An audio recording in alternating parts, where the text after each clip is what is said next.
గంగరాజు ఇల్లు చిన్నది. ఒక చిన్న హాలు, ఒక చిన్న వంటగది, ఒకే ఒక్క పడక గది. ఇంటి నిండా బోలెడు సామాను. పడక గదిలో 2 మంచాలు. ఒకదాని మీద గంగరాజు పడుకుంటాడు, రెండో దాని మీద కొడుకులిద్దరూ పడుకుంటారు. 2 మంచాల మీద దిండ్లు, పక్కబట్టలు, మగవాళ్లు తుడుచుకుని పడేసిన టవల్స్, దుర్గమ్మ చీరలు పగలంతా పడి ఉంటాయి. రాత్రి కాగానే అవసరమైన దుప్పట్లు, దిండ్లు తీసుకుని మిగతా బట్టల కింద పడేసి ఎవరి దారిన వాళ్ళు పడుకుంటారు. వంటగదికి అవతల వైపు చిన్న సందు. ఆ సందులో బాత్రూమ్, లాబరేటరీ. అక్కడే అంట్లు, బట్టలు చేసుకోవటానికి నల్లా. పక్కన మరో పోర్షన్లో కూలీ పని చేసుకునే సత్తెమ్మ దంపతులు ఉంటారు. పైన 2 పోర్షన్లు. అందరూ కూడా ఎవరి పని వాళ్ళు చేసుకుంటారు. దుర్గ కూడా ఇంటడి పని తనే చేసుకుంటుంది. వచ్చే ఆదాయంలో ఇంటి అద్దె 3,500, కరెంటు బిల్లు, సరుకులు, రమేష్ చదువు కాక ఎప్పటికప్పుడు షాప్కి కావలసిన సామాను కూడా కొంటూ ఉండాలి. అదలా ఉంచితే ఈ అద్దె ఇల్లు చూస్తూ ఉంటే దుర్గమ్మకి చిరాగ్గా ఉంటుంది. అందుకే ఎప్పటికైనా సొంత ఇల్లు కొనుక్కోవాలని ఆశతో నెలకి 2,500 చిట్టీలు కడుతుంది. ఇల్లు పొదుపుగా నడిపిస్తుంది. పెద్ద కొడుకు దుబాయ్ వెళ్లి 2 ఏళ్లు అవుతోంది. కానీ ఇంతవరకు ఆయన దగ్గర నుండి ఒక్క పైసా కూడా రాలేదు. కొడుకు బాగా సంపాదిస్తూ తల్లిదండ్రులను మర్చిపోయి జల్సా చేస్తున్నాడని దుర్గమ్మకి కోపం. కనీసం అతడి దగ్గర నుండి ఉత్తరాలు కానీ ఫోన్లు కానీ రావటం లేదు.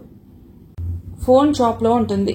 ఇదివరకు ఎవరైనా వచ్చి ఫోన్ చేసుకుని నిమిషానికి ఇంత అని ఇచ్చేవాళ్లు. ఇప్పుడు అందరి దగ్గర సెల్ ఫోన్లు వచ్చేసరికి బయట వాళ్ళు ఎవ్వరూ అతడి ఫోన్ వాడటం లేదు. బంధువులు ఎవరైనా ఫోన్ చేస్తే అక్కడికే చేస్తారు. కొడుకు ఫోన్ చేస్తాడేమోనని ప్రతిరోజు భర్త ఇంటికి రాగానే అడుగుతుంది దుర్గమ్మ. దుర్గమ్మకి ఉన్నట్టే గంగరాజు మనసులో కూడా కొడుకు తమని మర్చిపోయాడేమో అన్న సంశయం ఉన్నా కొంచెం లోకజ్ఞానం తెలిసినవాడు కావటంతో కొడుకు అక్కడ ఏ ఇబ్బందులు పడుతున్నాడో ఏమో అనవసరంగా పంపించాను అని బాధపడుతుంటాడు. కానీ తన బాధ మాత్రం పైకి వ్యక్తం చేయడు.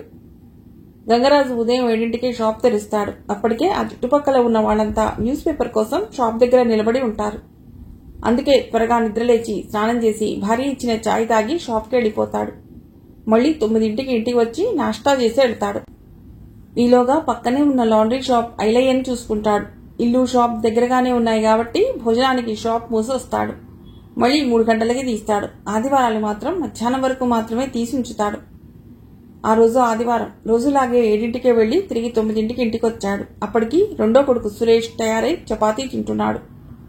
గంగరాజు భుజం మీద కండువా కుర్చీ కోడు మీద వేసి కుర్చీలో కూర్చుంటూ నాకు కూడా నాష్టాతే అన్నాడు భార్యతో. అప్పుడే రమేష్ స్నానం చేసి దువ్వెన, అద్దం తీసుకొచ్చి వీధి గుమ్మం దగ్గర నిలబడి పగటి వెలుగులో తల దువ్వుకోసాగాడు. దుర్గా, నీ కొడుకు షోకులేనా, చదువుతుండా? చక్కగా కాలేజీకి పోతుండా లేదా? ప్లేట్లో చపాతీలు తీసుకొచ్చి ఇస్తున్న భార్యను అడిగాడు. దుర్గ మురిపెంగా కొడుకుని చూస్తూ ఊకో, ఎందుకు పోడు, మంచిగా చదువుకుంటుండు అని సమాధానం చెప్తూ రమేషు జల్దీరా బిడ్డ, నాష్టా చేద్దు అంది. ఆమెకి మూడో కొడుకంటే చాలా గారాపం. దువ్వెనతలే దువ్వుతున్న రమేష్ సమాధానం చెప్పలేదు. గంగరాజు రమేష్ని గమనిస్తూ చపాతీ తినసాగాడు. సురేష్ పాతకాలం నాటి చెక్క కుర్చీలో కూర్చుని చపాతీ తింటూ నెమ్మదిగా అన్నాడు. డాడీ, ఫస్ట్కి జీతం వచ్చినాక ఒక టేబుల్ కొందాం. ఇట్లా చేతిలో పెట్టుకుని తింటూ కష్టమైతుంది. గంగరాజు తల తిప్పి సురేష్ వైపు చూశాడు. వేడివేడి చపాతీ, పప్పు వేసిన ప్లేట్ కాలుతోంటే ఒడిలో కాసేపు, చేతిలో కాసేపు తిప్పుతూ అవస్థపడుతున్నాడు. గంగరాజు అటు ఇటు చూసి ఒక మూల ఉన్న ప్లాస్టిక్ స్టూల్ చూపిస్తూ దుర్గతో అన్నాడు. ఆ స్టూల్ తీసుకొచ్చి, పాపం ఎట్లా తింటాడు? దుర్గ వెళ్లి స్టూల్ తెచ్చి కొడుకు దగ్గర పెట్టింది. స్టూల్ మీద ప్లేట్ పెట్టుకుని వంగి తింటూ మళ్లీ అన్నాడు సురేష్. గిసంటిదే టేబుల్ 1000 రూపాయలకు వస్తుంది, కొందాం. రమేష్ తలదువ్వుకుని వస్తూ అన్నాడు. డాడీ, నాకు సెల్ ఫోన్ కావాలి. గాయత్రిని కలుసుకున్న దగ్గర నుండి అతడికి అర్జెంటుగా మొబైల్ కొనుక్కోవాలని ఉంది. మొబైల్ చేతిలో ఉంటే ఎప్పుడంటే అప్పుడు గాయత్రితో మాట్లాడవచ్చు, వాట్సాప్లో మెసేజ్ పెట్టుకోవచ్చు అని ఉబలాటంగా ఉంది. ఏమిటికిరా అడిగాడు గంగరాజు. మా దోస్తులందరికీ ఉంది. సెల్ ఫోన్ లేకుంటే ఏమన్నా ఎమర్జెన్సీలా నీకు మెసేజ్ చేయాలంటే ఎట్లా? అందుకే నాకు సెల్ కావాలి. లోపలికి వెళ్లి అద్దం పెట్టేసి వచ్చాడు. గంగరాజు కొడుకు వైపు తదేకంగా చూశాడు. ముదురు నీలం మీద తెలుపు చెక్స్ ఉన్న ఇస్త్రీ షర్ట్, జీన్స్ ప్యాంట్, నీట్ గా దువ్విన క్రాఫ్ట్, మొహానికి అద్దుకున్న పౌడర్. ఆయన దృష్టి సురేష్ మీద పడింది. మామూలు టెరికాటన్ ప్యాంట్, తెల్ల షర్ట్, చాలా సింపుల్ గా ఒద్దిగ్గా ఉన్నాడు. హఠాత్తుగా సురేష్ని అడిగాడు. నీ తాన సెల్ ఫోన్ ఉందా సురేషు? సురేష్ తలెత్తి లేదన్నట్టు చూశాడు. ఆయన రమేష్ వైపు చూస్తూ అన్నాడు, నౌకరీ చేసేటోనికి లేదు గాని నీకెందుకురా, నకరలైతున్నాయా? ఇవాళ సండే, ఏడకి పెండి కొడుకు లెక్క తయారైనావు? రమేష్ పొగరుగా అన్నాడు. నౌకరీ చేస్తేనేనా? మా కాలేజ్ అందరితానుంది. దుర్గమ్మకి భర్త రమేష్తో అట్లా మాట్లాడటం నచ్చలేదు. చిన్న కొడుకు ముచ్చటపడి అడుగుతున్న సెల్ ఫోన్ వెంటనే కొనయొచ్చు కదా అనుకుంది. అతడు ఏదడిగినా వీలైనంత వరకు లేదు కాదు అనకుండా తనకు చేతనైనంత చేస్తుంది. ఇప్పుడు కూడా భర్తతో అంది, గది కొనియొచ్చు కదా, ఏమైతుంది? ముందు చదువుకోమను, నౌకరీ చూసుకుని సెల్ ఫోన్ కొనుక్కుంటాడో కలర్ టీవీ కొనుక్కుంటాడో నీ ఇష్టం, నీ కొడుకు ఇష్టం. చపాతీ తినడం పూర్తి చేసి చేయి కడుక్కుంటూ అన్నాడు. నాకు సెల్ కావాలి డాడీ, మొండిగా అన్నాడు రమేష్. 4 దినాల షాప్లో కూర్చుని దందా చెయ్యి ఇప్పిస్తా అంటూ మంచం వైపు వెళ్లి పడుకున్నాడు గంగరాజు. రమేష్ తల్లి వైపు చూసినావా ఎట్లా అంటున్నాడో ఫిర్యాదుగా అన్నాడు. ఆవిడ చపాతీ ప్లేట్ ఇస్తూ, నేను కొనిస్తా బిడ్డ, ఫికర్ చేయకు అంది. సురేష్ తల్లి వైపు చూస్తూ, వడిగినా కొనిస్తావు, కష్టపడే తోలం, మాకేం లేకున్నా నీకు పరకపడదు అన్నాడు. చిన్నోడు నాయనా, ఆడికేమెరకా, తమ్ముడిని మంచిగా చూసుకోవాలి అది నచ్చ చెప్తున్నట్లుగా. ఏం చిన్నోడు, 20 ఏళ్లు చిన్నోడా అంటూ బయటికి వెళ్ళిపోయాడు సురేష్. రమేష్ అదేం పట్టించుకోలేదు. తనకి అమ్మ సెల్ఫోన్ ఇస్తుంది అంతే. గాయత్రితో బోలెడు కబుర్లు చెప్పుకోవచ్చు. ఆ ఆనందంతో ఒక చపాతీ ఎక్కువ తిన్నాడు. రమేష్ సాధించాడు. 2,500 పెట్టి సెల్ కొనిచ్చింది దుర్గమ్మ. కొన్ని విషయాల్లో ఎంత పొదుపుగా ఉంటుందో చిన్న కొడుకు సంబంధించిన విషయాల్లో అంత ఉదారంగా ఉంటుంది దుర్గమ్మ. భర్తకి తెలియకుండా కొనడం కాక అవసరమైతే ఆయనతో గొడవ పట్టానికి కూడా వెనకాడదు. అది రమేష్కి మంచి అవకాశం. అందుకే ఏం కావాలన్నా తల్లి దగ్గర సాధించేయగలడు. కొత్త మొబైల్ అరచేతిలో పెట్టుకుంటే ప్రపంచం మొత్తం తన అరచేతిలో పెట్టుకున్నంత ధీమాగా అనిపించింది రమేష్కి. దానికేసి పదే చూస్తూ మురిసిపోయాడు. ఇక్కడికి బిడ్డ, దేవుని తాను పెట్టిస్తా అంది దుర్గమ్మ.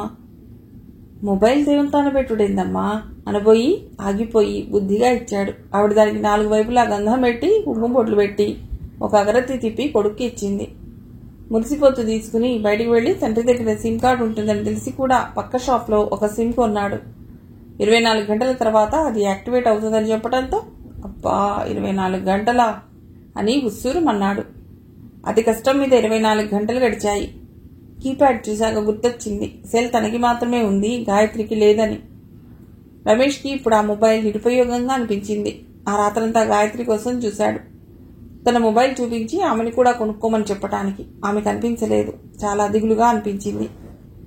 గాయత్రి దగ్గర మొబైల్ లేకుండా ఎట్లా మాట్లాడాలో అర్థం కాలేదు. ఆమె కూడా వాళ్ళ డాడీని అడిగి సెల్ కొనిపించుకోమని చెప్పాలి. వాళ్ళ డాడీ కొంటాడో లేదో. తనే కొంటే అమ్మని అడిగి ఇంకా 2,000 తీసుకుని గాయత్రికి సెల్ ఫోన్ గిఫ్ట్ ఇస్తే, అమ్మో. రమేష్కి ఇప్పుడు అదొక దిగులుగా మారింది. తను ఏ అవసరం కోసం ఇంత గొడవ చేసి సెల్ కొన్నాడో అది తీరటం లేదు. రాత్రి 10 దాకా అటు ఇటు తిరిగి ఇంటికి వచ్చాడు. అన్నం తినేసి పడుకుని సెల్ తీసి దాని వైపు చూశాడు.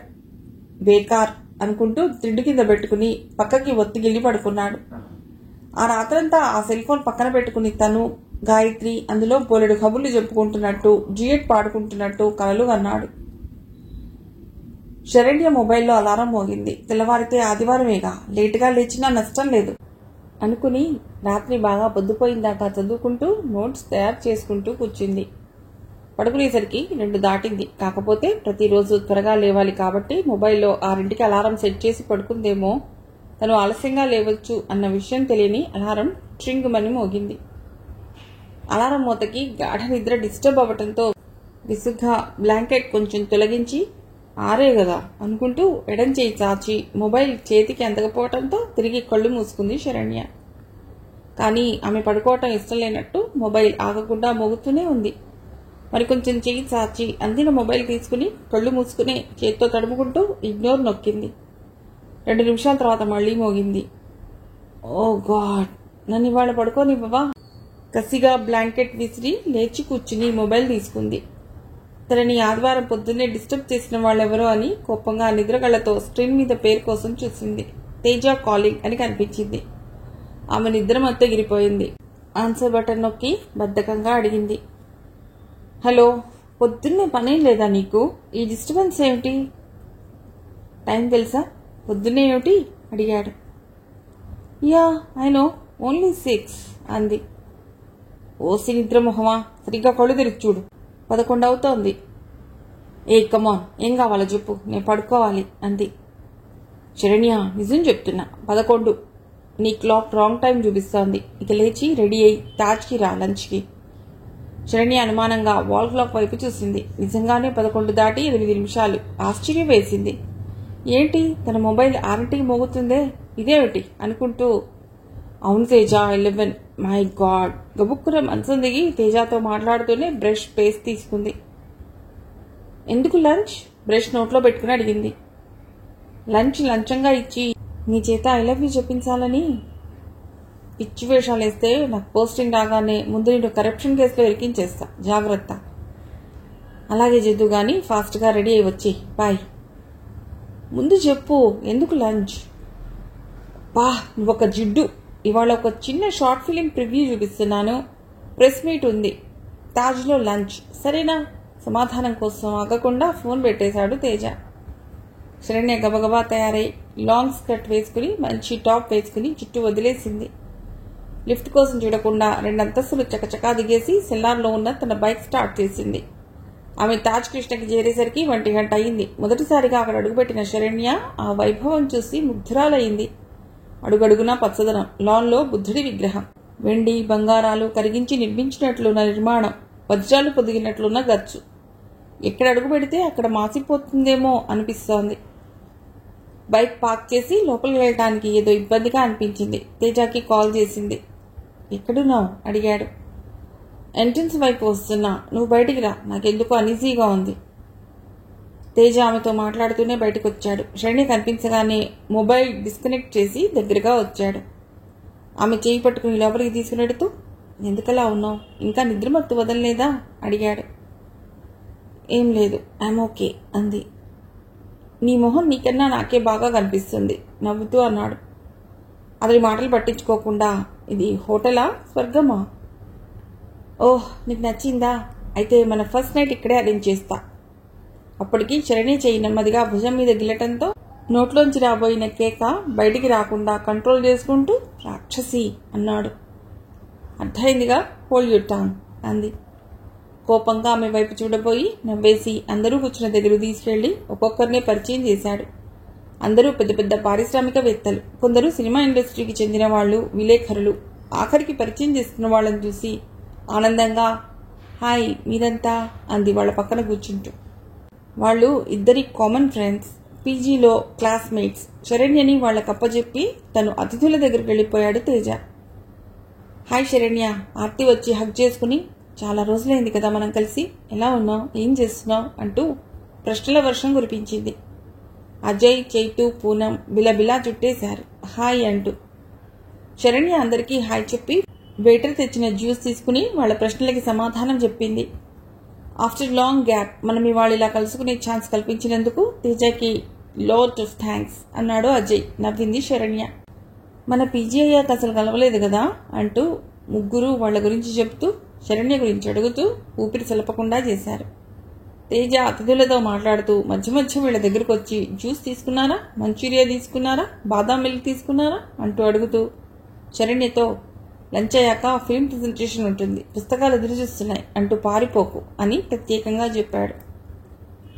డోంట్ వరీ తేజ, మేమున్నాగా, వెళ్ళనివ్వం అంటూ మిగతా వాళ్ళు భరోసా ఇవ్వడంతో నవ్వి వెళ్లిపోయాడు. తేజ, శరణ్య డిగ్రీ నుంచి పీజీ వరకు కలిసి చదువుకున్నారు.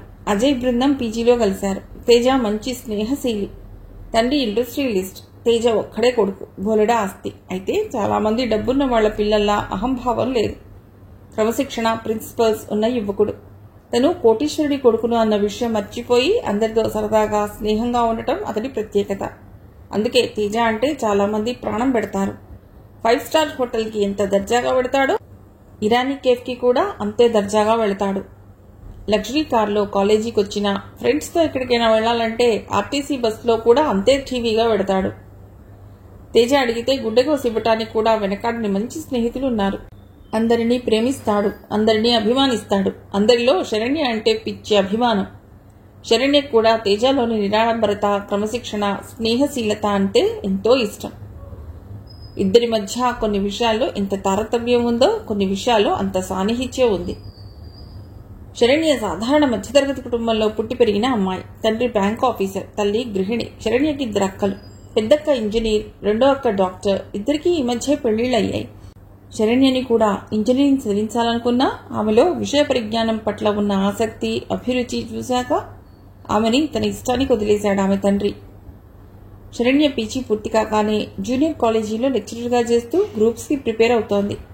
తేజాకి మీడియా అంటే ఇష్టం, అంచేత మ్యాన్ కమ్యూనికేషన్స్ చేస్తున్నాడు. శరణ్యకి చదవంటే ఇష్టం. ఎప్పుడు ఆమె చేతిలో ఏదో ఒక పుస్తకం ఉంటుంది. అది క్లాస్ పుస్తకం, లేదా జనరల్ నాలెడ్జి, లేదా సాహిత్యం, లేదా చరిత్ర, బయోగ్రఫీ. ఇలా ఏదో ఒకటి చదువుతూ కూర్చునే శరణ్యని పోయిన జన్మలో నువ్వు చెదపురుగు అయి ఉంటావే అని ఆట పట్టేస్తుంటాడు తేజ. అవునేమో అంటుంది శరణ్య చిరునవ్వుతో. చదువు తప్ప మరో విషయం ఆలోచించని శరణ్య అతడిలో మంచి స్నేహితుడినే చూసినా తేజ మాత్రం అతడికి తెలియకుండానే ఆమెని ప్రేమించసాగాడు. తన చుట్టూ తిరిగే అమ్మాయిలో కనిపించని ఆకర్షణ, అందం ఏదో అతడికి శరణ్యలో కనిపిస్తుంది. ముఖ్యంగా ఆమె వ్యక్తిత్వం అతడికి ఎంతో ఇష్టం. ఆమె పట్ల స్నేహం కాక మరేదో మధురమైన భావన ఉందన్న విషయం అర్థమయ్యాక ఆమెకి మరింత దగ్గరగా రావటానికి కృషి చేశాడు. కృషిలో భాగంగా చదువు పూర్తి కాలేజీ బయటకు వచ్చాక కూడా ఎక్కడో అక్కడ ప్రతిరోజు బంజారాహిల్స్ నుంచి ఆమెను కలుసుకోవటానికి ఆమె పనిచేసే కాలేజీకో, లేదంటే లిబర్టీలో ఉన్న ఫ్లాట్కో, లేదంటే ఆమె రోజు వాకింగ్ చేసే పార్క్కో వచ్చేస్తుంటాడు. తండ్రికి ప్రతి 2 ఏళ్లకి బదిలీలు అవుతుండటంతో అక్క చెల్లెళ్ల చదువుల కోసం హైదరాబాద్లోనే ఉండటం, అక్కలిద్దరూ పెళ్లిళ్లు చేసుకుని వెళ్లిపోవడంతో ఒంటరిగా ఉన్న శరణ్యకి అతడి స్నేహం అపురూపంగా ఆహ్లాదంగా అనిపిస్తుంది. అంతేకాదు తను స్వయంగా నిర్ణయం తీసుకోలేని ఎన్నో విషయాల్లో మంచి సలహాలు ఇస్తుండే తేజ ఆమెకి ఎంతో ఆత్మీయుడుగా అనిపిస్తాడు. ఆమెకు అన్ని విషయాల్లో లాగానే ప్రేమ, పెళ్లి అనబడే ఈ 2 విషయంలో కూడా ప్రత్యేకమైన నిర్దిష్టమైన అభిప్రాయాలున్నాయి. మంచి స్నేహం ప్రేమ వ్యామోహంలో పడితే చెడిపోతుందని, స్నేహితుడు భర్త అయ్యే కన్నా భర్త స్నేహితుడిలా ఉంటే జీవితం బాగుంటుందని నమ్ముతుంది. అంతేకాక ప్రేమ, పెళ్లి అనే మాయాజాలంలో పడితే కెరీర్ ముగిసిపోతుందన్న భయం ఆమెలో ఉండటం వల్ల తేజ ప్రేమ పేరెత్తగానే ఆమెకి నీరసం వస్తుంది. మగవాళ్లు ఆడవాళ్లతో ఒక మంచి స్నేహం ఎందుకు చేయరు? స్నేహానికి పరాకాష్ట ప్రేమేనా? మరి ప్రేమకి పరాకాష్ట పెళ్ళా? అలా అయితే తేజ కూడా మామూలు మగవాడా? అతనిలో ప్రత్యేకత ఏమీ లేదా అనుకుంటుంది. అంతేకాదు ఆమెకి హద్దులు బాగా తెలుసు. అందుకే ఇద్దరి మధ్య ఉన్న స్థాయి భేదం ఆమె మర్చిపోదు. అతడి స్థాయి వేరు, తన స్థాయి వేరు. స్నేహానికి అంతస్తులు అడ్డుకాకపోవచ్చు, కానీ ప్రేమ, పెళ్లి వీటికి అంతస్తులో తను ఏమాత్రం అతడికి సూట్ అవ్వదు. మోహంతోటో ప్రలోభంతోటో ఈ సాన్నిహిత్యాన్ని ప్రేమ అనుకోవటం, అది శాశ్వతం చేసుకోవటం కోసం అనాలోచితంగా పెళ్లి చేసుకోవటం, ఆ తర్వాత మనస్పర్ధలతో విడిపోవటం ఆమెకి ఎంత మాత్రం ఇష్టం లేదు. మంచి స్నేహాన్ని ప్రేమ పేరుతో కలుషితం చేయటం కూడా ఇష్టం లేదు. పైగా తనకి ఒక లక్ష్యం ఉంది, ఆ లక్ష్యం చేరాలి, ఆ తర్వాతే ప్రేమైనా పెళ్ళైనా అనేది ఆమె నిర్ణయం. ఏమిటి ఆలోచిస్తున్నావు? లంచ్ చేద్దాంరా. ఆర్తి తట్టడంతో లేచి ఆమెను అనుసరించింది. ఆలస్యంగా నిద్రలేచి పరిగెత్తుకు రావడంతో బ్రేక్ఫాస్ట్ చేయలేదు. ఆకలి దంచేస్తోంది. కమ్మటి ఆ భోజనం కడుపు నిండా తింది. 40 నిమిషాల లంచ్ తర్వాత short film presentation. Short film అంటే ఎలా ఉంటుందో అనుకుంటూ అనాసక్తంగా కూర్చున్న శరణ్య కొద్ది క్షణాల్లో అందులో మునిగిపోయింది. ప్రారంభం నుండే ఆసక్తి కలిగించింది. మంచి థీమ్, పెట్రియాటిజం. 2 యువకులు, చిన్నప్పటి నుండి ప్రాణమిత్రులు. ఇద్దరిది చెరో లక్ష్యం. అభిరుచులు వేరు, ఆదర్శాలు వేరు. ఒకరికి విదేశాలకు వెళ్లి మిలీనీర్ అవ్వాలని ఆశ, ఒకరికి సైన్యంలో చేరి దేశానికి సేవ చేయాలని కోరిక. నీ దేశభక్తి ఎవరు గుర్తిస్తారు? నీ త్యాగం ఎవరికి కావాలి? స్వార్థపరులైన ఈ నాయకులు నీ సేవలకు మెచ్చి నీకేదో చేస్తారన్న భ్రమలో ఉన్నావు అంటాడు రెండో యువకుడు సైన్యంలో చేరడానికి వెడుతున్న మిత్రుడితో. నన్ను ఎవరో మెచ్చుకోవాలని నేను చేయటం లేదురా. నా కన్న తల్లికి సేవ చేస్తే నన్నెవరో గుర్తించాలని చేస్తానా? అది నా బాధ్యత. అలాగే ఈ దేశం నా తల్లి. కష్టాల్లో ఉన్న నా తల్లిని వదిలి పరాయి దేశం వెళ్లేంత స్వార్థపరుడిని కాను. అనుకున్నట్టే మొదటి అతను సైన్యంలో చేరతాడు. రెండో యువకుడు అమెరికా వెళ్ళటానికి అనేక అడ్డంకులు. 2 ఏళ్లు గడిచిపోతాయి. ఒకరోజు దారుణమైన వార్త. ఉగ్రవాదుల దాడిలో బలైపోతాడు మిత్రుడు. తను అన్నట్టే దేశం కోసం తన జీవితాన్ని త్యాగం చేసిన మిత్రుడి గురించి వార్తాపత్రికల్లో కానీ న్యూస్ ఛానల్స్లో ప్రత్యేక వార్త లేకపోవటం బాధ కలిగిస్తుంది. ఒక సినిమా నటుడి రాసలీలలు, రాజకీయ నాయకుడి ప్రతాపాలు లాంటి అనవసరమైన వార్తలు పతాక శీర్షికలో ప్రచురించే పత్రికలు, కథలు కథలుగా ప్రసారం చేసే ఛానళ్లు తన స్నేహితుడి ప్రాణత్యాగం గురించి ఏమాత్రం ప్రాధాన్యత లేని విధంగా ఒక మూల చిన్నగా ప్రచురించడం చూసి మండిపడతాడు. దేశం కోసం చేసే త్యాగానికి ఎవరి గుర్తింపు అవసరం లేదని, అంతరాత్మ సాక్షిగా చేసే పనికి ఆ భగవంతుడి గుర్తింపు ఖచ్చితంగా ఉంటుందని అన్న స్నేహితుడి తండ్రి మాటలకి కదిలిపోయిన అతడు అమెరికా వెళ్లాలన్న తన నిర్ణయం మార్చుకుంటాడు. ఎంతో ఆర్ద్రంగా ముగింపు కళ్ళు చెమర్చేలా ఉంది. లైట్లు వెలగ్గానే అభినందనల జల్లుతో తడిసిపోతున్న తేజ వైపు చూసింది శరణ్య. ఎప్పుడూ అల్లరిగా మాట్లాడుతూ చిన్నపిల్లవాడిలా ప్రవర్తించే తేజలో ఇంత ప్రతిభ ఉందా? మొదటిసారిగా అతడిలో మరో వ్యక్తిని చూసింది. అతడి పట్ల అభిమానం, ఆరాధన వెల్లువలా పొంగింది. తన క్లాస్మేట్గా, తన స్నేహితుడిగా, ఆత్మీయుడిగా, ప్రేమ ప్రేమ అంటూ వెంటపడే అల్లరి కుర్రవాడిగా మాత్రమే ఇంతవరకు తెలుసు. ఇప్పుడు ఈ తేజ వేరుగా, నమ్మలేనట్టుగా తనని తాను గిల్లుకుంది. అందరూ అతడిని ప్రశంసలతో ముంచేస్తున్నారు. వాళ్ళకి సమాధానం చెప్తూనే కళ్లతో శరణ్యకి సైగ చేశాడు. ఎలా ఉంది అన్నట్టు. కళ్లతోటే ప్రశంసించింది. ఆర్తి కళ్ళు తుడుచుకుంటూ, great friend, we are proud of you Teja అంది. అందరి కళ్ళు తడిగావటం గమనించిన శరణ్య ఇంతమందిని కదిలించిన తేజ సామాన్యుడు కాదు అనుకుంది.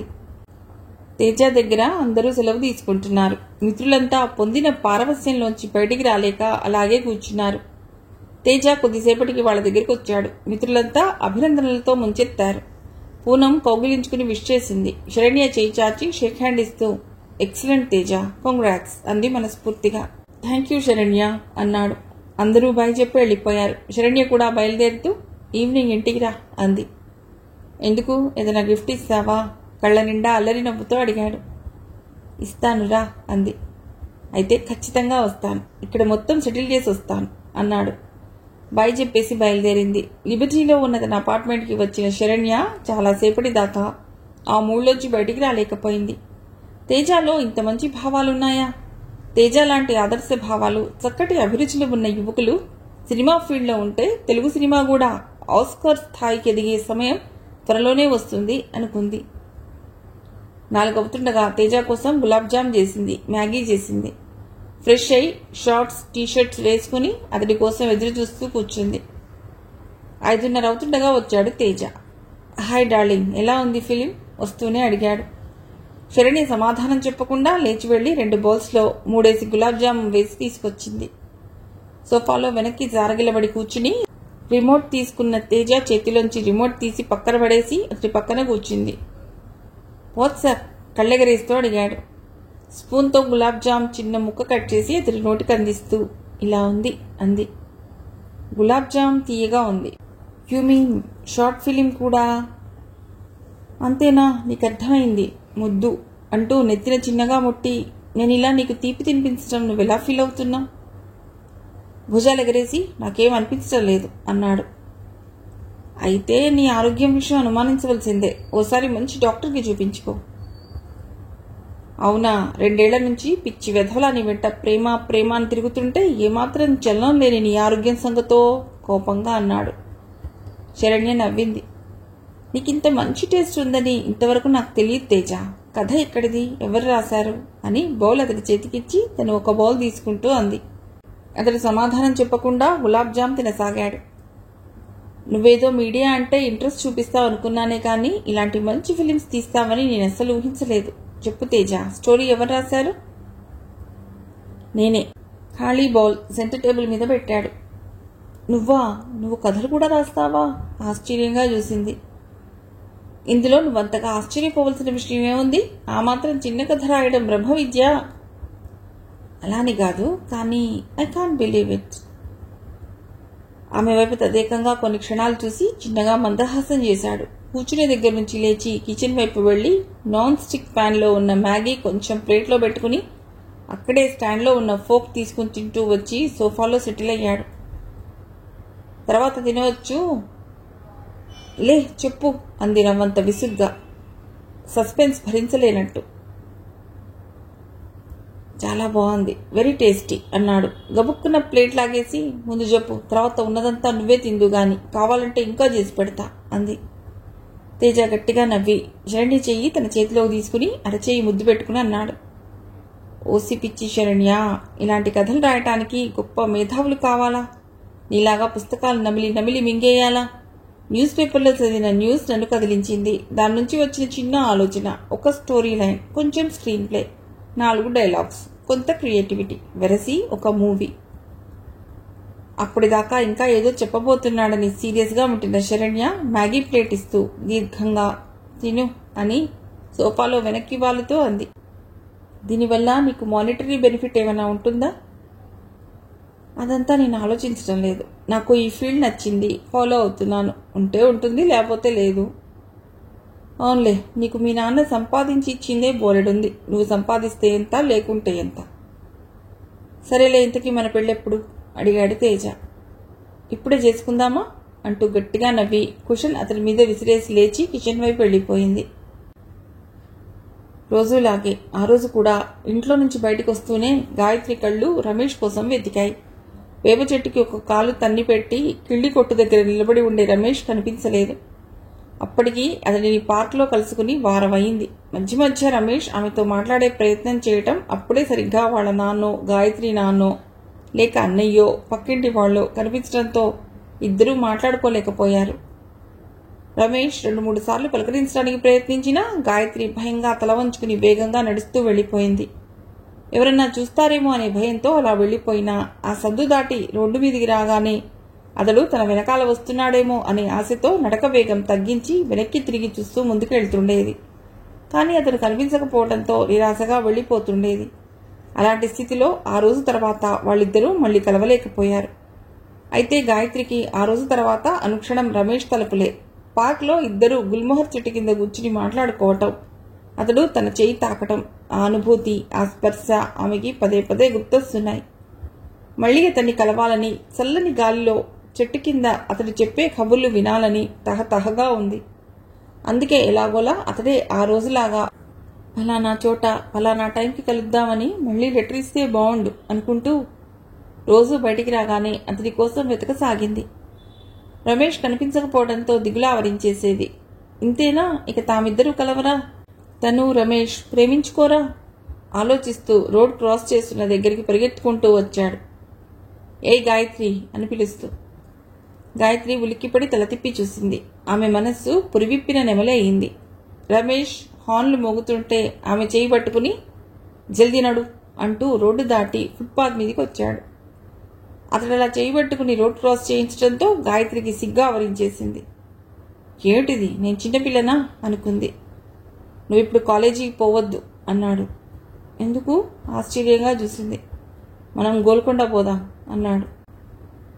అమ్మో, కాలేజీ మానేసా? ఇంకేమైనా ఉందా? నాన్నకి తెలిసినా, అన్నయ్యకి తెలిసినా తన పని అయిపోయినట్టే తల అడ్డంగా ఆడిస్తూ అంది. నేను రాను. ఎందుకు రావు? రాకుంటే మనం కలుసుకొనుడు కష్టమవుతుంది. మళ్ళా కాలేజ్ అయిపోయే టైంకి రిటర్న్ అవ్వచ్చు. ఇంట్లో చెప్పే అవసరం లేదు, కాలేజీకి పోయినానే చెప్పొచ్చు. వద్దు రమేష్, నాకు భయం, నేను రాను. భయం లేదు, ఏం లేదు, నడు, నీతో చాలా మాట్లాడేది ఉంది అంటూ తొందరపెట్టసాగాడు. అప్పటికే వాళ్ళు అడ్డంగా నిలబడేసరికి షాప్ల ముందు బండ్లు ఆపుకుంటున్న వాళ్ళు విసుక్కోసాగారు. గాయత్రికి కాలేజీ వెళ్ళకపోతే ఇంట్లో తెలుస్తుందేమో అనే భయం ఒక పక్క, అనుకోకుండా వచ్చిన అపురూపమైన అవకాశం రమేష్తో గోల్కొండ వెళ్లటం, సాయంత్రం దాకా అతడితో నడవటం.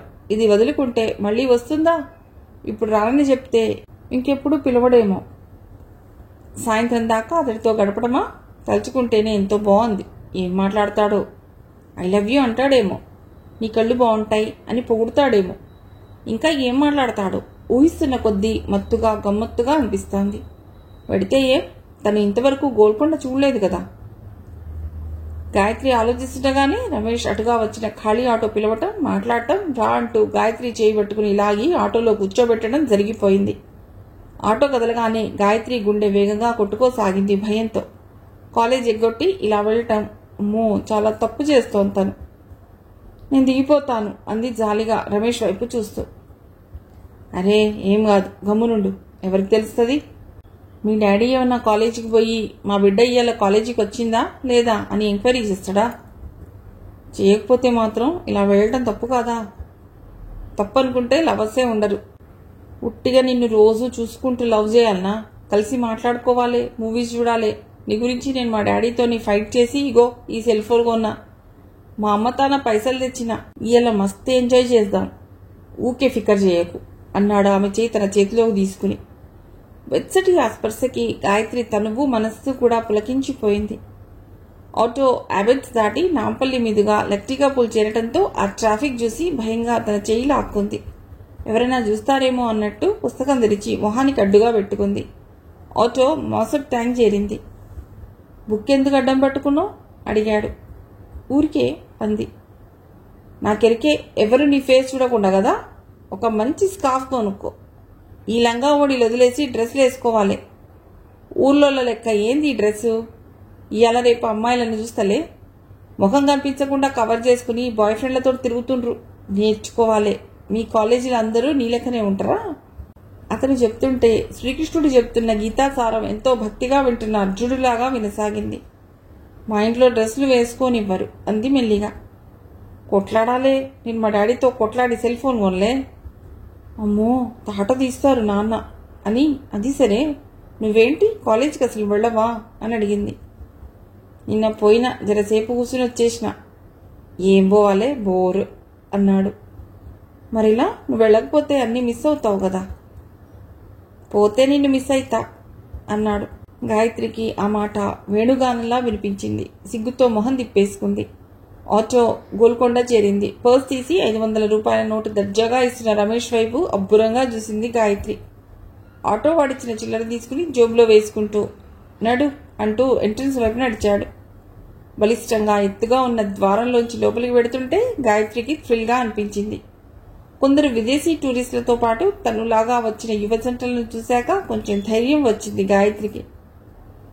గైడ్ కావాలా అంటూ వచ్చాడో వ్యక్తి. అవసరం లేదు అంటూ గాయత్రితో నెమ్మదిగా అన్నాడు. జరసేపు తిరిగి చూసి కూర్చుని మాట్లాడుకుందాం. సరే అంది గాయత్రి. గోల్కొండ గురించి వినటం, చదువుకోవటం తప్ప ఎన్నడూ చూసే అవకాశం లభించలేదు. ఇప్పుడు ఆ చారిత్రక కట్టడాన్ని చూస్తుంటే తమాషాగా ఆనందంగా ఉంది. ఎంత మంచివాడు రమేష్ తనని ఇక్కడికి తీసుకొచ్చాడు అనుకుంది. అతడి మీద పోలేడంత ప్రేమ పెరిగిపోయింది. ఎంట్రన్స్ దాటి వెళ్ళగానే అక్కడ మధ్యలో నిలబడి పైకి చూస్తూ కొందరు చప్పట్లు కొడుతుంటే ఆశ్చర్యంగా చూసింది. తను కూడా చప్పట్లు కొట్టింది. అది ప్రతిధ్వనించడం గమనించింది. అక్కడి నుండి ఒక్కో గది చూస్తూ పైకి వెళ్లారు.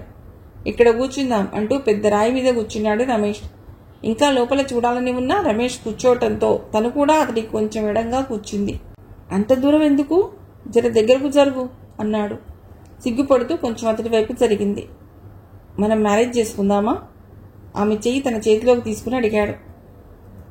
ఇప్పుడా? ఇంత తొందరగానా? ఆశ్చర్యంగా అడిగింది. ఐ లవ్ యూ అని చెప్తాడని, రోజు కలుసుకుని ఉపాయం చెప్తాడని, ఇంకా ఏదో చెప్తాడని, మధ్య మధ్య తన చేయి పట్టుకుని ముద్దు పెట్టుకుంటాడని ఏవేవో ఊహించుకుంది. కానీ అతడు నేరుగా పెళ్లి చేసుకుందాం అనేసరికి గుండెలో రాయి పడ్డట్టు అయ్యింది. ఇప్పుడు పెళ్ళేమిటి? తనకి ఇంకా 17 నిండలేదు. నవంబర్లో నిండిపోయి 18 వస్తుంది. చదువు పూర్తి కాకుండా పెళ్లి చేసుకోవటమా? విచిత్రంగా చూస్తూ ఉండిపోయింది.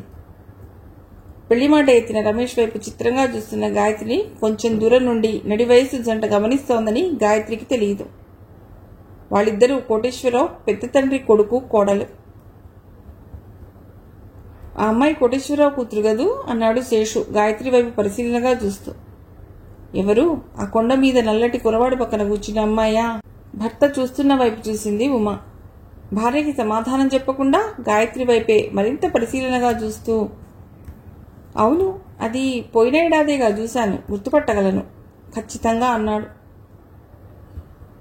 ఉమా 4 అడుగులు కొండవైపు వేసింది. కానీ వాళ్ళు కనిపించకపోవడంతో మళ్లీ వెనక్కి వెళ్లి పరీక్షగా చూస్తూ అంది. ఈ అమ్మాయి కాలేజీకి వెళ్లకుండా ఇలా తిరుగుతోందా?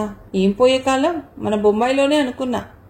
ఇలా విపరీతాలు ఇక్కడ కూడా ఉన్నాయన్నమాట. ఏమిటి నాన్న ఇక్కడే నిలబడిపోయారు? అప్పటికే ముందుకు నడిచి వెళ్లిపోయిన శేషు కొడుకు భాస్కర్ వెనక్కి వచ్చి అడిగాడు. ఏం లేదురా, ఆ అమ్మాయి మన బంధువుల అమ్మాయిని చూస్తున్నా అన్నాడు శేషు గాయత్రి వైపు నుంచి చూపు తిప్పకుండా. వెళ్ళి పలుకరిద్దామా అడిగాడు భాస్కర్. అది బాయ్ ఫ్రెండ్తో వచ్చిందిరా, కోటేశ్వరరావుకి తెలిస్తే ప్రమాదం కూడాను. అదా? తేలిగ్గా అన్నాడు భాస్కర్. వదిలే నాన్న, మనకెందుకు, ఈ రోజుల్లో అవన్నీ కామన్. బాయ్ ఫ్రెండ్ లేకపోతే అమ్మాయిలు, గర్ల్ ఫ్రెండ్ లేకపోతే అబ్బాయిలు నామోషిగా ఫీల్ అయ్యే రోజులు వచ్చాయి. పద పద మళ్ళీ మనం ఇక్కడి నుండి మ్యూజియం వెళ్ళాలి, అవతల మల్లిక వాళ్ళు ఎదురు చూస్తున్నారు అంటూ తండ్రి చేయి పట్టుకుని ముందుకు లాక్కుని వెళ్లిపోయాడు భాస్కర్. వాళ్ళని అనుసరించింది ఉమా. శేషు వెనక్కి వెనక్కి చూస్తూ నడవసాగాడు. గాయత్రి తల వంచుకుని కూర్చుంది. ఆమెను చూస్తుంటే బాయ్ ఫ్రెండ్తో తరచూ షికారు తిరిగే అమ్మాయిలా నదురు బెదురు లేకుండా లేదు. భయం భయంగా ముడుచుకుని కూర్చుంది. ఆ వెధవెవడో దీన్ని ట్రాక్ చేసినట్టున్నాడు. వీలు చూసుకుని కోటేశ్వరరావుని కలవాలి. ఈ ట్రిప్లో కుదురుతుందో లేదో, కుదరకపోతే ఫోన్ చేయాలి. గాయత్రిని జాగ్రత్తగా చూసుకోమని. అసలే రోజులు బాగోలేవు. అలా ఆలోచిస్తూనే జనంలో కలిసిపోయాడు. గాయత్రికి రమేష్ మాట నచ్చలేదు. చక్కగా ప్రేమించుకోకుండా పెళ్లి అంటాడేమిటి? ఇంకా పూర్తిగా ప్రేమించుకోనే లేదు. సినిమాలకు వెళ్ళలేదు, హోటల్స్కి వెళ్ళలేదు, బర్త్డే గిఫ్ట్ ఇచ్చుకోలేదు. అప్పుడే పెళ్ళా? పిచ్చా రమేష్కి? ఏమన్నా చెప్పు అన్నాడు రమేష్ మౌనంగా ఆలోచిస్తూ కూర్చున్న గాయత్రితో. ఏం చెప్పను సన్నగా అంది. మనం మ్యారేజ్ చేసుకుందామన్నా కదా, ఏమనవేంది అన్నాడు. గాయత్రి సమాధానం చెప్పకుండా దూరంగా కొండ కింద చెట్టాపట్టాలేసుకుని తిరుగుతున్న జంటలని చూడసాగింది. వీళ్లంతా పెళ్లి అయిన వాళ్ళ, తమలాగా ప్రేమికులా? ప్రేమికులైతే ఇంత కులాసాగా అస్సలు భయం లేకుండా ఎలా తిరుగుతున్నారో? తను భయంతో చచ్చిపోతోంది. దారి పొడుగునా ఎవరన్నా చూస్తారేమోనని వణికిపోయింది. ఇక్కడ తెలిసిన వాళ్ళు ఎవ్వరూ రాకపోవచ్చు. హాయిగా బోలెడు కబుర్లు చెప్పుకోవచ్చు అనుకుంటే ఈ రమేష్ డైనమైట్ పేల్చాడు. పెళ్లి అంటాడేమిటి? ఇది పెళ్లి చేసుకునే వయసా? ఇద్దరం చదువుకోవాలి, అతడు ఉద్యోగం సంపాదించుకోవాలి. ఒకవేళ అతడి జీతం సరిపోకపోతే తను కూడా ఉద్యోగం చేయాలి. ఇదంతా లేకుండా పెళ్లి చేసుకోవటం ఏమిటి? అసలైనా పెళ్లి అంటే అమ్మా నాన్న ఊరుకుంటారా? చంపేస్తారు. ఓ గాయత్రి విసుగ్గా పిలిచాడు రమేష్. ఉలిక్కిపడి చూసింది. ఏం చూస్తున్నావు అడిగాడు. ఏం లేదు అన్నట్టు తల ఊపింది. నాకెరికే జాబ్ లేకుండా మ్యారేజ్ అంటున్నా అని సోచాయిస్తున్నావు. కానీ ఇట్లనే ఉంటే మనం కలుసుకునుడు కష్టం. మంచిగా ఇట్లా ఎంజాయ్ చేసుడు కష్టమే. మీ ఇంట్లో తెలిస్తే ప్రాబ్లం, మా ఇంట్లో తెలిస్తే ప్రాబ్లం. అందుకే ఎక్కడికన్నా పోయి పెళ్లి చేసుకుంటే మన ఇష్టం. నువ్వేం ఫికర్ చేయకు, నేను మంచిగా చూసుకుంటా. అతడు అలా మాట్లాడుతుంటే గమ్మత్తుగా ఉంది గాయత్రికి. ఇతన్ని పెళ్లి చేసుకుని కాపురం పెట్టడమా? అంటే తను రమేష్ ఒక ఇంట్లో ఉంటారు.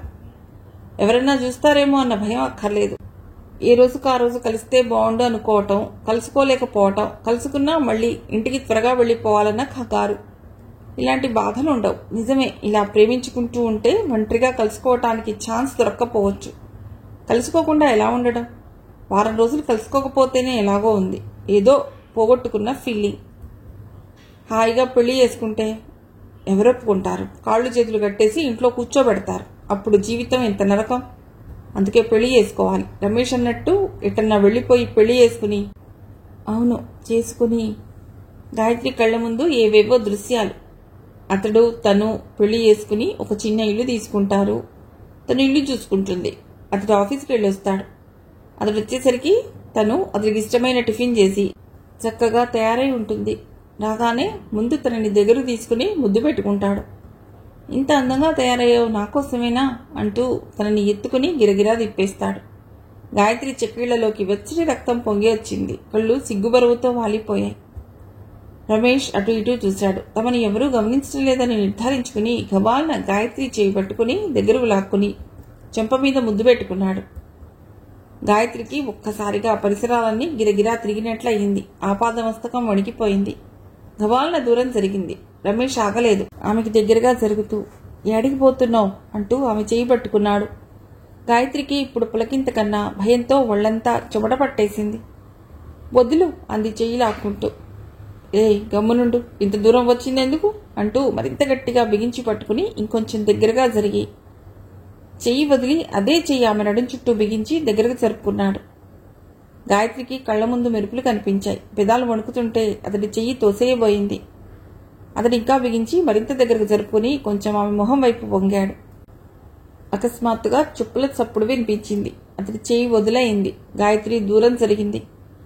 ఇద్దరు యువతీ యువకులు చేతులు పట్టుకుని కొండ ఎక్కి పైకి వచ్చి వీళ్ళని చూసి వీళ్ళు కూర్చున్న కొండను ఆనుకుని ఉన్న మరో కొండ వైపుకు వెళ్లిపోయారు. గాయత్రి గబుక్కుని లేచి నేను ఇంటికి వెళ్ళాలి అంది. అప్పుడేనా అన్నాడు రమేష్. నేను వెళ్ళాలి, నాకు భయం వేస్తోంది అంది. అరే నేనేం చెయ్యనులే, కూసో అన్నాడు రమేష్ తలాడిస్తూ. లేదు నేను వెళ్ళాలి, ఇంటికి వెళ్ళాలి, నన్ను ఆటో ఎక్కించు ప్లీజ్ బతిమాలింది గాయత్రి. రమేష్ కూడా లేచి నడు ఐస్ క్రీమ్ తినిపోదా అంటూ కొండ దిగసాగాడు.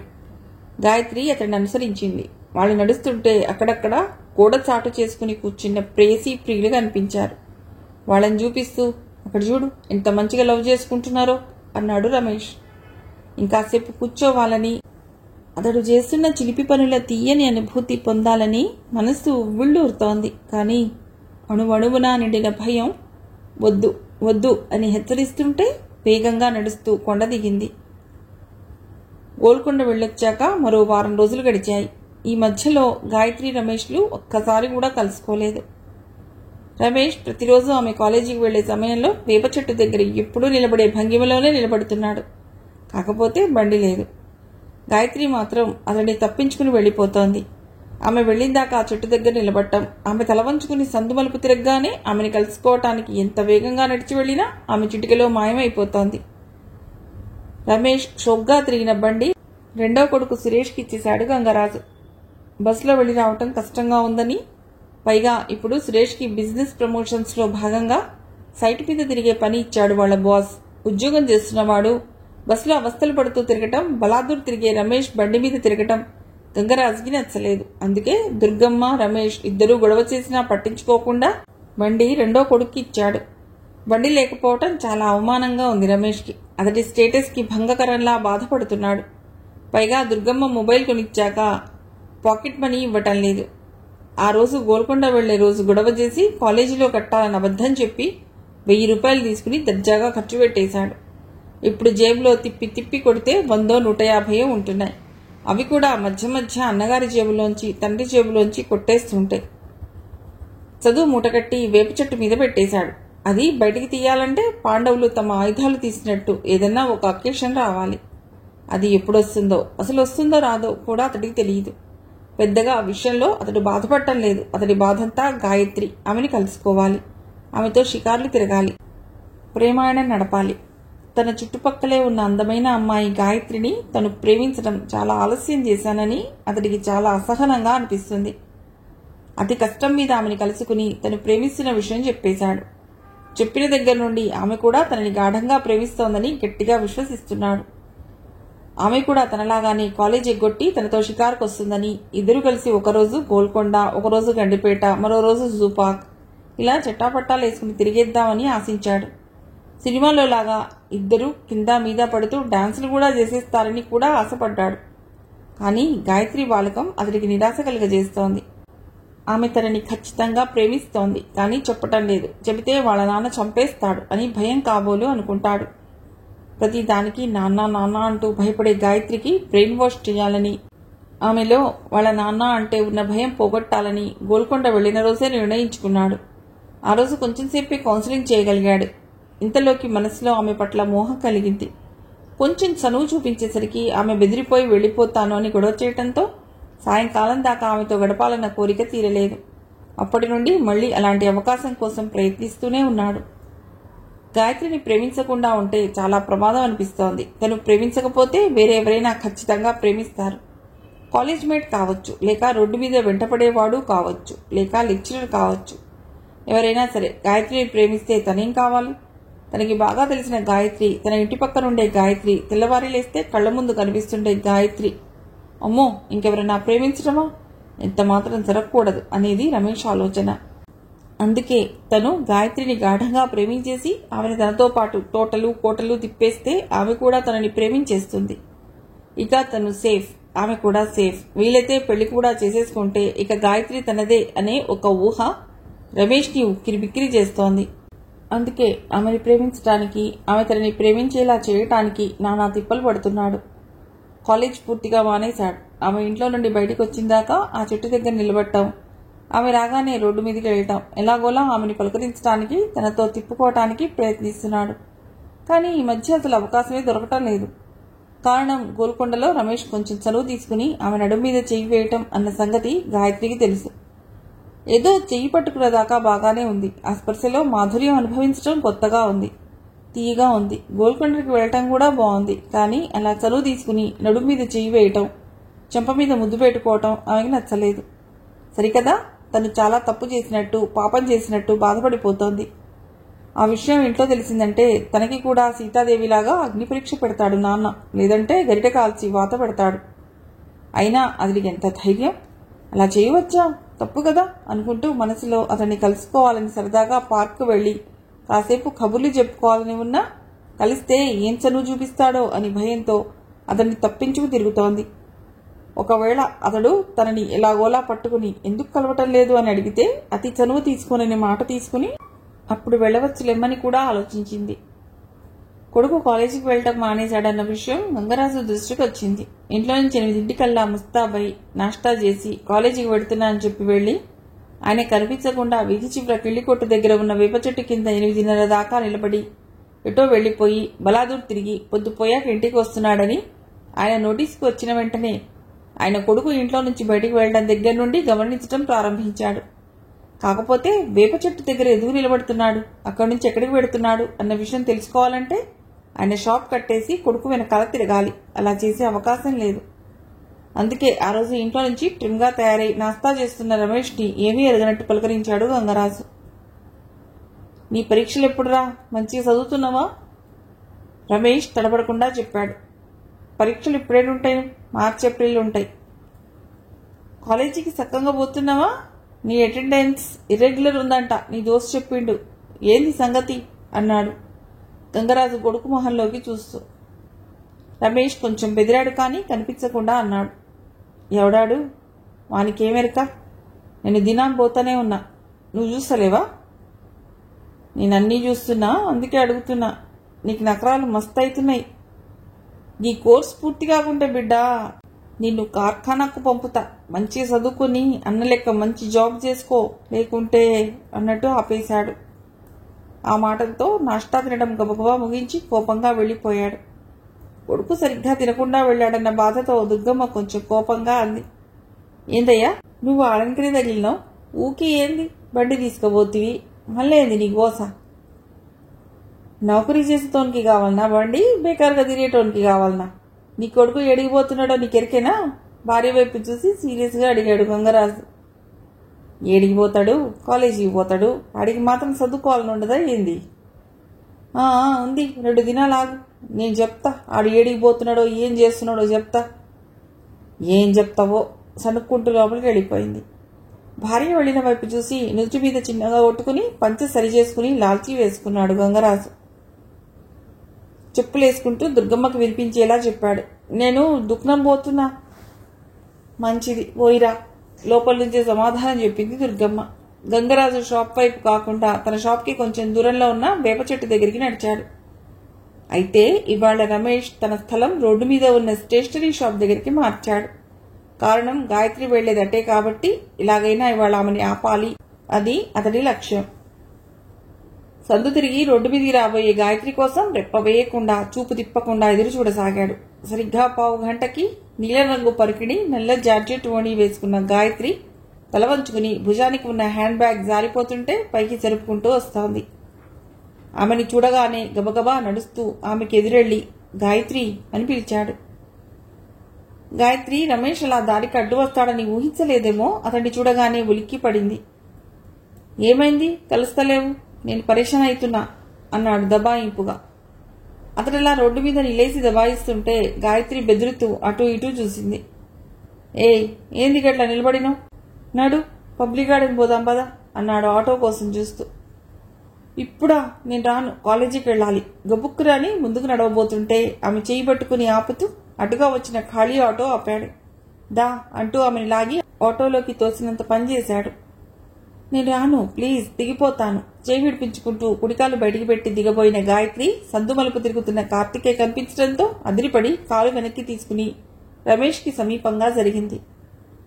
రమేష్ గమ్మున కూసో అని గాయత్రితో అని ఆటో అతడికి నాంపల్లివోని అని చెప్పాడు. ఆటో కదిలింది. గాయత్రి వణికిపోతూ మౌనంగా ఉండిపోయింది. చూశాడా అన్నయ్య, చూశాడా? అమ్మో, చూసుంటే ఇవాళ నా పని అయిపోయినట్టే. దేవుడా, చూసి ఉండడు కదా. అన్నయ్య నన్ను చూడలేదు. అవును, చూడలేదు. తిరిగి తిరిగి ఆటోలోంచి తల బయటికి పెట్టి చూడసాగింది. ఏంది ఎట్లా చూస్తున్నావు? ఆమె ఎడమ చెయ్యి తన చేతిలోకి తీసుకుంటూ అడిగాడు రమేష్. విఫలంగా చూస్తూ అంది. మా అన్నయ్య కనిపించాడు, చూశాడేమో అని భయంగా ఉంది. రమేష్ ఆ మాటకి తను కూడా ఒక్కసారి వంగి ఆటోలోంచి బయటికి చూసి తిరిగి సరిగ్గా కూర్చుని అయితే ఏమైతుంది అన్నాడు నిర్లక్ష్యంగా. చంపేస్తాడు అంది గాయత్రి భయంగా. ఏం కాదు, ఫికర్ పడకు అన్నాడు తనకు తోచిన రీతిలో ఓదారుస్తూ. అతడు అన్నట్టుగా ఆటో కదలటం ఒక్క క్షణం ఆలస్యం అయి ఉంటే కార్తికేయ దృష్టి వాళ్ల మీద పడేది. వాళ్ళ అదృష్టం బాగుండి కార్తికేయ వాళ్ళని చూడలేదు. కాలేజీ టైం అయిపోయిందని వడివడిగా ఎటూ చూడకుండా నడిచి వెళ్ళిపోయాడు. వేప చెట్టు దగ్గరకు వచ్చిన గంగరాజుకి అక్కడ తను అనుకున్నట్టుగా కొడుకు కనిపించకపోవడంతో ఒక్క క్షణం అక్కడే నిలబడి ఆలోచించాడు. తర్వాత అతడికి తను అనవసరంగా టైం వృధా చేసినట్లు అనిపించి నేరుగా షాప్కి వెళ్ళాడు. రేపు వాడికన్నా తనే ముందు వచ్చి వాడి వేషాలు చూడాలని నిశ్చయించుకున్నాడు. మిగిలిన కథ తర్వాతి భాగంలో.